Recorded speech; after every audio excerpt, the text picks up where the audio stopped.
Welcome to Design Diary, the podcast where you get to look inside my board game design notebook as well as what's going on inside my head. We look at a new word each day from the sense of mechanics, tone, theme, or inspiration for a full game. Today's word is Ineluctable. Not to be avoided, changed, or resisted. Inevitable. So what I had for this was, I went back to my initial thoughts and mechanics and all my plan that I've tried to do and I stray from. But my initial thoughts on ineluctable.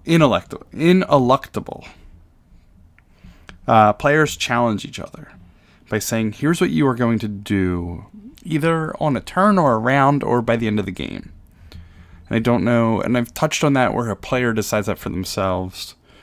This is my goal for the end of the game, and then kind of work backwards in a reverse deck builder.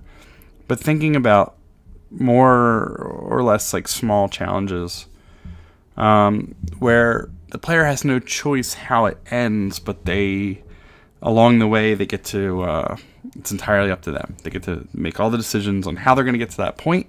And if they get to that point, then great, things happen. You see this with like, I'm trying to think of some games that have just like secret goals. Even in like Lords of Waterdeep, you have these secret goals, but they're usually just extra points, and sometimes they're given to you by your opponent, and you have to do them before you can do other things. And they're kind of a side trek in that game. So I'd love to see that as more of a major. Everything else builds around that instead of it be adding to other things. If it's extreme, if it doesn't end that way, you lose the game, or you lose the round, or you lose whatever it is. There's a little bit of that in the game Red 7, but it's very abstracted, and I'd love to see it wildly thematic. I made a game once that sort of touches on this inevitable. It's weird, and it's the whole reason I stopped developing it, but I got to a decent spot on it with some printed prototypes and things like that. It was called, I don't even know what the name was. And that's why I can't even find it on my computer, but it was a space tile layer that shared a lot with the way like Carcassonne tiles will kind of bump up against each other. And the idea of it was that you're creating a space battle by placing your tiles and manipulating pawns and tokens that are on the board.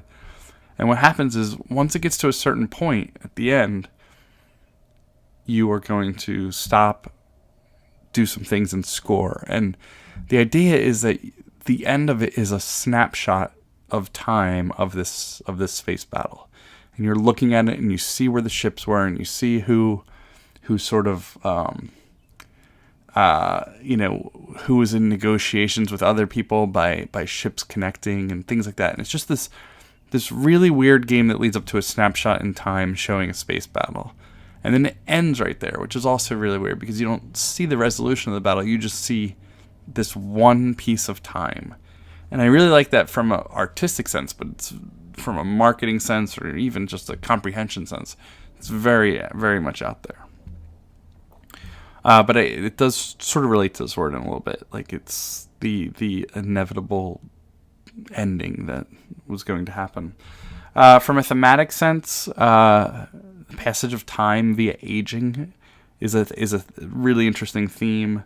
And I've touched on themes like this, like the king is dying in Blood Royals, where one generation passes a torch to the next. But I'd love to see or make something where you run a character for the entirety of their life, or you run a family. In this one, you're sort of running the family in Blood Royals, but it's just the story side. Everything else is bigger and grander.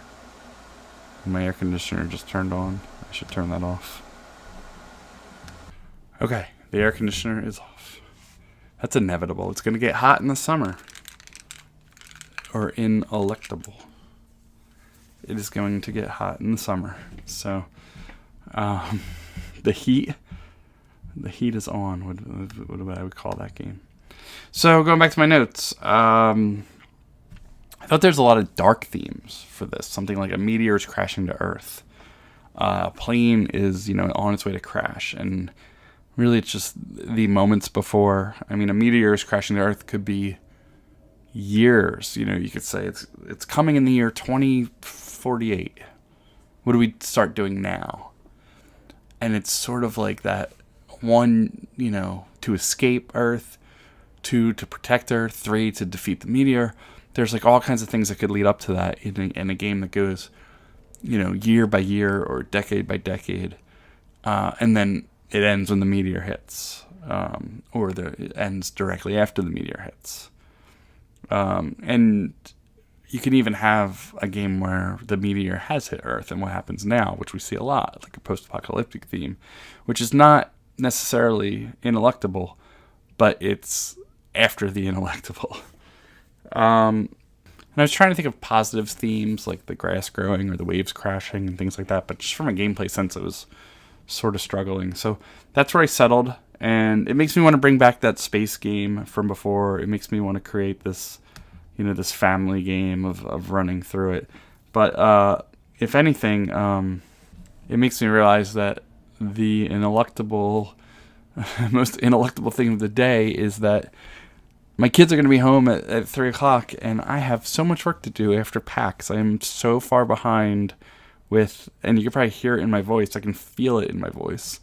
Is that I did 3 conventions in 5 weeks, and am so far behind on my work that I need to haul to get things done before 3 o'clock. So there's our episode for the week. We've got a special guest this weekend. It's a surprise. It's somebody who's been here before. You will see tomorrow.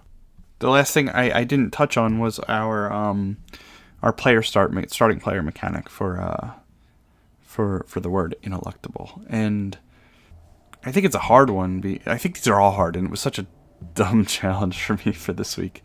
But the oldest player, that's probably seems appropriate. I think so. It's not that fun, and it's not that much of a stretch, but it's the only thing that came to me. So thanks again. We will see you tomorrow, and thanks for joining me for another week of Design Diary. See you around.